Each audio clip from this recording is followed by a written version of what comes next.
Hey everybody, it's John again with Over the Reich. This is turn 7.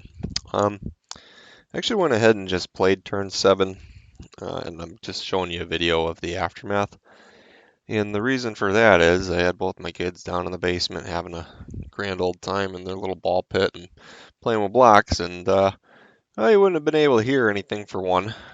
So, and secondly, also, I just kind of think I'm not sure if you guys really want to watch 18-minute videos of me moving units, or if you'd rather watch 8-minute videos of me talking about what happened. So, we'll see how it goes. Trying to move through this game pretty quickly, and it's a lot faster if I play a turn without actually trying to do a video at the same time. Um, so I'm thinking unless there's something really cool about to happen or some game mechanics that you need to see, perhaps I'll just handle it this way, going forward, because then we can kind of move through some stuff quicker because really, I mean, the goal is to try to get these saves to Professor Garfield as fast as possible so he can keep playing. So anyway, the turn before you notice the bombers were somewhere over here. I think we picked them up. I think that Leon Radar found them. Now they're over here. I intercepted several of them. Um, couldn't get all of them. And I decided to leave most of these aircraft hanging up at Metz because if he moves here, I'll be able to hit him. And also if he decides to move up here, I'll be able to as well. I think Freiburg might be in danger now. Hang on.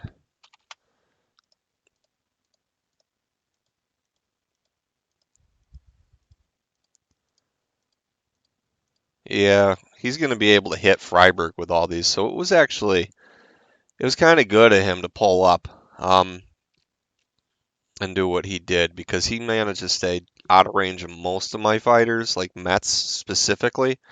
The only fighters that I had that could hit him really, I think already were deployed. So Freiburg's about to get swamped. It's going to get hit by 5 different bombers. For all I know, that could take all of this out or it could take none of it out. But I think at least a few cities are going to get hit. So good on him for that strategy. These bombers are goners, however, they're just not going to make it. The more interesting thing is a little operation I did. So what I did is I took uh, this little task force here and a couple of army groups, and I made an amphibious assault on Manston Airfield. And at the time, I had done some reconnaissance. I was able to look here, here, and here, and I knew that Manston in particular had 3 Spitfires, 3 Hurricanes, 1 healthy B-17, 1 damaged B-17, but it also had a flak gun. So I attacked it so that I could destroy the flak gun with the army group, which then left it wide open for my fighters. Every single one of these participated. That did not. But I also had to leave a couple exposed. So I have 3 at low altitude. I have several more at high altitude.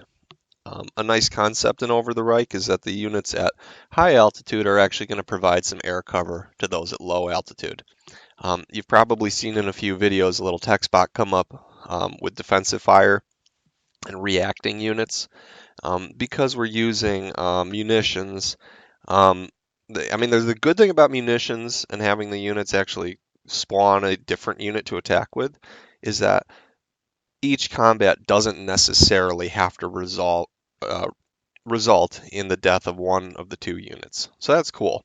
The downside is that it would mean that the defender never had any chance to attack back.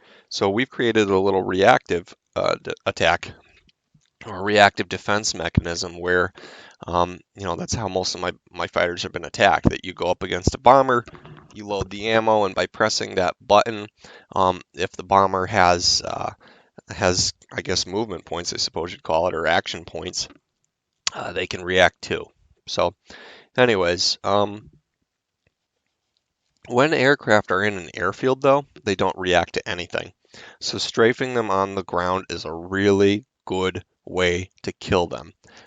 He had 6 different fighters in here. If I tried to attack 6 fighters, up in the air, I would have lost significant aircraft. But by attacking them on the ground, I got away with nothing.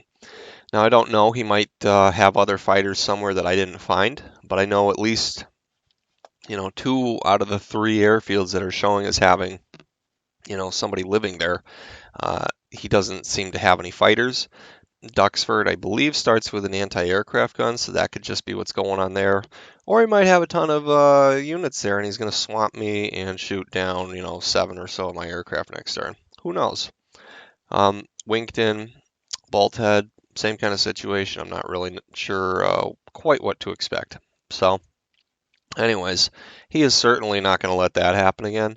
But if I could deny him the use of Manston and Boxted, and I probably will hit Boxted next turn if he doesn't bring defenses in or move his aircraft out. What that really does is for attacks over here, it just pushes his whole defense, back a little bit further.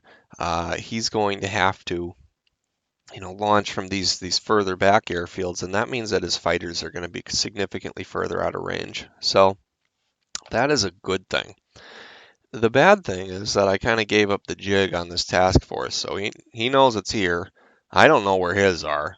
I would imagine they're either steaming out west, or I mean, I think I saw London that turn. No, maybe it was the turn before.